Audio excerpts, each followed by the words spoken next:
நான் சமுர்த்தி அபிவிருத்தி அதிகாரி, முன்னாள் சமுர்த்தி அதிகாரி, நுவரெலியா மாவட்டம் அங்குராங்கத்த பிரதேச செயலகம்.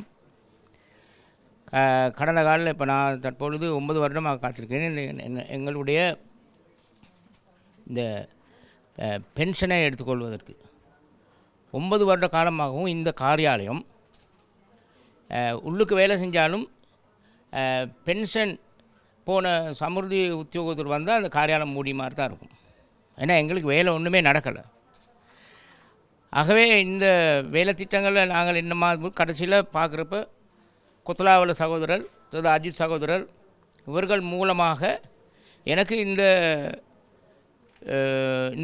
அமைப்பு குழுவுக்கு சேரணுன்னா அதுக்கு பிற்பாடு இங்கே வந்து புதிதாக அமைக்கப்பட்ட இந்த என்பிபி அரசாங்கம்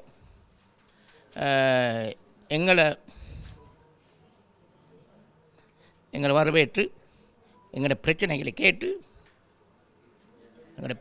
கேட்டு எங்களுக்கு இப்போ விசுவாசமான ஒரு ஒரு வாக்குறுதியை எங்களுக்கு கொடுத்திருக்கிறது என்றதே உண்மையிலே எனக்கு மனசுக்கு சந்தோஷமாக இருக்குது. நாங்கள் பாரிய பிரச்சனையில் இருந்தோம்.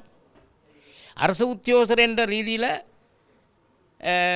3 மாதம் பென்ஷன் லீவு கொடுத்து அற்பாடு பென்ஷன் போயிட்டு அவங்க சந்தோஷமாக இருப்பாங்க. ஆனால் இலங்கை வாழ் சமுர்த்தி அபிவிருத்தி உத்தியோகஸ்தர் பென்ஷன் போன பிற்பாடு கேவலம் ஒரு பிச்சைக்காரனுக்கு கிடைக்கிற மதிப்பு கூட இந்த சமுர்த்தி அபிவிருத்தி உத்தியோகத்திற்கு பென்ஷன் போனவங்களுக்கு கிடைக்கல. அதன் பிற்பாடு இந்த புதிதாக உருவாக்கப்பட்ட இந்த அரசாங்கம், அதோடு கௌரவ அமைச்சரின் ஒன்றிணைந்த செயலாளர் எல்லோரும் எங்களை வரவேற்று எங்களுடைய கதைத்து எங்களுடைய பிரச்சனையை அவர்களுக்கு நன்றாக அறிந்து கொண்டு எங்களுக்காக வேண்டி இப்போ 100க்கு ஒரு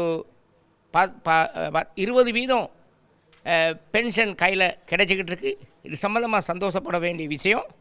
எதிர்காலத்தில் பென்ஷன் போக பென்ஷனுக்கு இருக்கிறவங்க இந்த அமைப்பு குழுவுக்கு சேர்ந்து இதனூடாக நம்ம வேலை திட்டங்களை செய்வோம்னு சொல்லிட்டு தான் என்னுடைய முக்கியமான வேண்டுகோள்.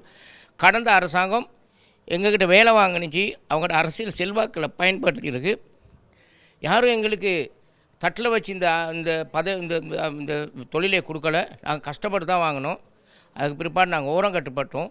இன்றைய நெல்லில் இந்த புதிய அரசாங்கத்துக்கும் கௌரவ ஜனாதிபதி, கௌரவ பிரதம மந்திரி, அதே மாதிரி சமுர்த்தி அமைச்சர் அவருக்கும் நாங்கள் இந்த ஒன்றிணைந்த ஓய்வுற்ற சமுர்த்தி அபிவிருத்தி உத்தியோகத்தின் மூலமாக நன்றி தெரிவித்துக் கொள்கின்றோம். மிச்சம் நன்றி.